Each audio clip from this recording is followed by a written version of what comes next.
Hallo und herzlich willkommen zum Podcast von Schau hin, der Initiative gegen Rassismus in Deutschland. Letztes Jahr starteten wir mit dem Hashtag Schau hin eine Internetkampagne zur Sichtbarmachung von Alltagsrassismus in Deutschland.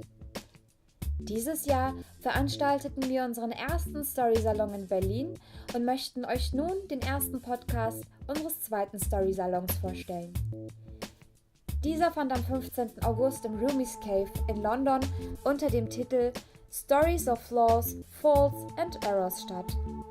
In einer gemütlichen und intimen Atmosphäre erzählten uns Rednerinnen und Redner von ihren Fehlern und Hindernissen in der aktivistischen oder aber privaten Laufbahn. Ihr hört nun Shana mit dem Spoken Words Text Left Unsaid. Sie spricht von den Momenten, in denen sie es bereute, nichts gesagt zu haben, als es nötig gewesen wäre, die Stimme zu erheben. Vielleicht findet ihr euch in diesem Moment der Reue wieder. Viel Spaß mit Shanas Story. Good evening, everyone. Hi. So I'm going to do a spoken word, but first I actually want to explain how I came to the point of making this spoken word. First, it was these 4 stages of like shock, fear, shame, and reaction. And it came about from this one situation where I was living in a feminist collective, and there were situations of sexism and transphobia and racism, and it wasn't like this kind of stereotypical, like, I don't know, someone shouting out a slur to you in the street. It's this kind of subtle way of it happening within the house. And actually, it brought up questions within myself about dealing with situations like this, where I had this initial reaction of shock, like, whoa, what that person said was actually really racist or really sexist. And you're kind of like, I think there's sound effects that go with it, yeah? And usually you have this kind of alarm that goes off inside you. People of color always have this alarm. It's kind of like, woo, woo. And you know, and you can usually hear it when the conversation is going. You're like, okay, all right. Now I either end up not saying anything or I end up saying anything. And sometimes it's just like a sharp like attack. It's like, okay, that was totally racist. And for me, these situations came up in really weird places as well. Like, I remember one situation, I was on holiday in Croatia and I walked past the table and I didn't realize they were a German couple until they started speaking. It's this middle-class white German couple, and I walked past and the woman said, "Oh, I'm Schwarzeneggerin."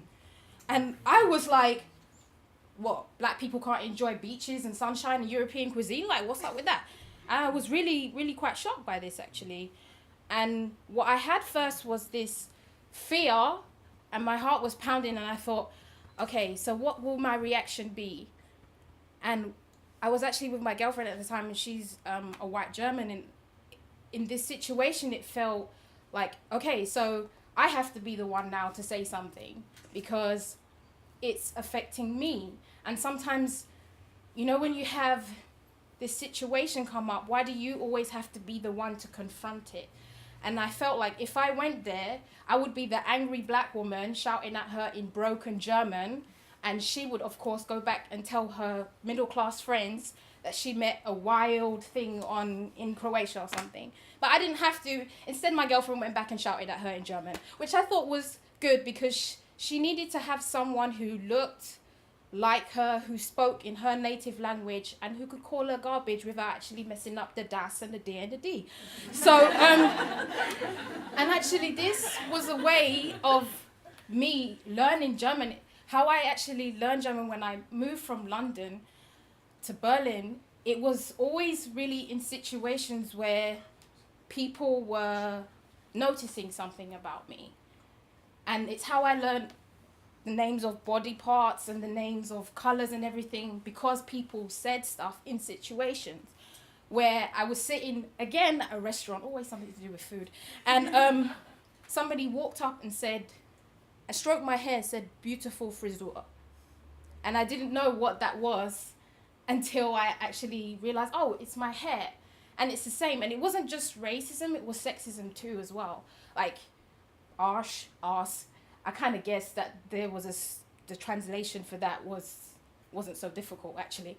But again, it was always in those situations. And I kind of got to this point where I just got so tired of it. So tired of always having to be the one to say something and always feeling angry as well. But then I kind of got to this point where I was like, yeah, you know what? Instead of being angry at these people, be clever, be funny, be who you are with your friends and shock them. And so when people ask me, can I touch your hair? I would say, sure, can I touch your genitals? And their face would be like, what? Well, it's on your body, right? It has hair, right? So then why do you want to touch my hair on my head? And they would be like, oh, yeah.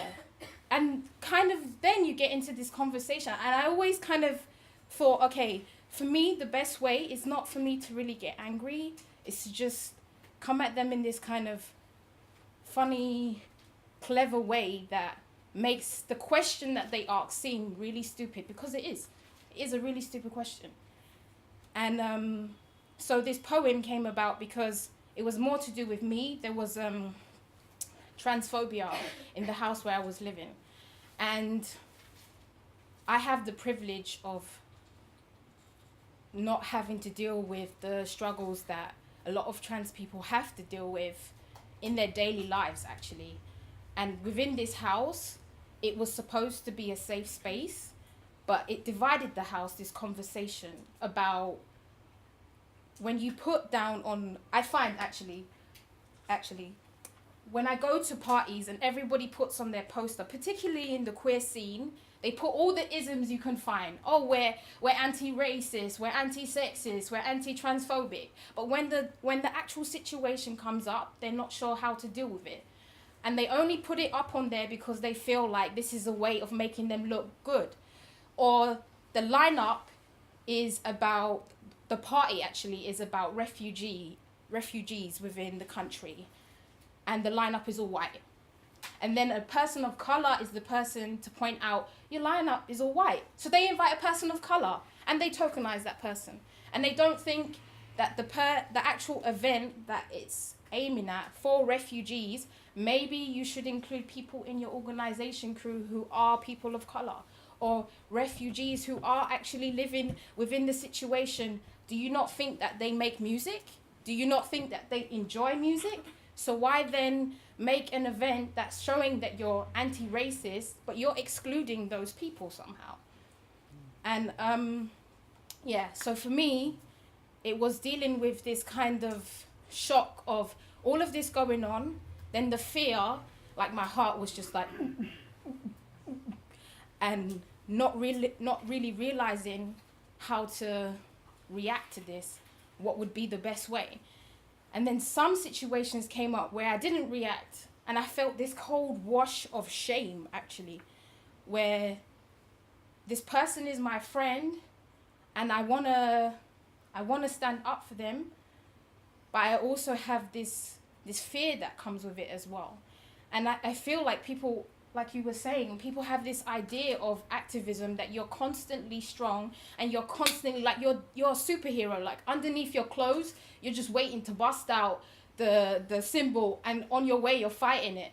And that's not true all of the time, because you're fighting within yourself as well. You're fighting with your own identity, and you're fighting with this whole idea of, maybe sometimes I just don't want to see this, actually. Maybe sometimes when there's racism, there's sexism, for one day, could I maybe just walk in the street and not have to think that when someone's looking at me, they're thinking maybe this person sells drugs, or maybe this person likes this type of music, or why are they here? Do they have papers or stuff like that? And it frustrates me so much that I don't even feel like I want to leave my house. So, the spoken word is called Left Unsaid. There's a moment when I'm out by myself. This intense feeling starts to crack my shell. I'm sitting with shame all over my face. My back turns rigid, I'm stone still in place. See, something bad just happened right now, and I listen quietly with an emerging frown. My mind starts to think of the time I'll spend with my friend, but how can I ever look them in the eye again? Knowing that when they weren't around, I let their identity be crushed to the ground without a sound. I start to think, what of the time spent? Getting to know this person, getting to know this friend. Can I really just throw them away? What will I say after these things I heard? Smile in their face when I know I never said a word? My throat begins to choke with dust. Everyone likes to believe that when it really matters, you would speak up. But when we're alone, we often don't. And this is when my inner voice spoke. See, I can stand on my invisible soapbox and rock a roll in thunder from down under to be proud of course, when the main course is political discourse and this journey of discovery that's so plain to me so easily, how swiftly, how I can fall into the trap of silence. Become divided deeper than a departed sea, standing for nothing but quick to fall for everything on my back and match hypocrisy blow for blow. I have not made this the greatest concrete path to greatness when I fade into the background of this crowd. Ears folded to my cheeks meekly, I chew on the ball that crawl meticulously at my main source of revolted vocal anatomy. Success for them, yes. When I lay down my arms to rest, in false harmony, harming me, harming you, when you don't speak the truth, however uncouth your tongue may loosen up, speak up or stay committed, omit your part to play in free mission is walk in prison. And I think to myself, oh how come I didn't see it? Let myself be exposed to this posing this friend who I spent time ever valued, and that's gone. And I know that's done. And on reflection, is that a representation of me? What type of company I like to keep? And I start to get angry, self-esteem, so I've seen it last longer than a AA battery. And many an unspoken word against hurt can leave your tongue rot into dirt till it finds a place in the earth before you do. That's fact, not voodoo. Speaking beyond the spiritual essence, it's more than one experience, and I'm desperate. I know everyone makes mistakes, but own your crime. Don't sell me shit and call it shine. Its history is written by the rapists and thugs, edited by the Joker and his son, with an index of the people who remained silent. Not excusable, not refutable, down to the point it's horrible. I will not be a puffing chest, puff, puff, pass to the left side, while I wave goodbye to all my pride. What will I say? That I stayed silent? Indulge in my reticent safety net, but I digress. Before I let my anger take effect, Shana, take a breath. Before the laughter died, something starts to switch, and I hear myself yelling, what is this shit? They're shocked, but we're not talking about you. That's true. So why are you offended? And this is where it could have ended. But I will not be put in my place. Hurt stories written on my face. Pain flows through my blood. We may call struggles by different names, but struggle is struggle all the same. And people fear what they don't understand. It erases that line. It messes with an archaic concept of what they think is right. And I don't pretend to have all the answers. Blind perfection isn't what I'm after. But before their argument took root to become the status quo, I showed them an ugly image that they had never known. Them. Then I felt sorry, for they will never decide to live the truth rather than survive the lie. Thank you. Wow. Thank you very much.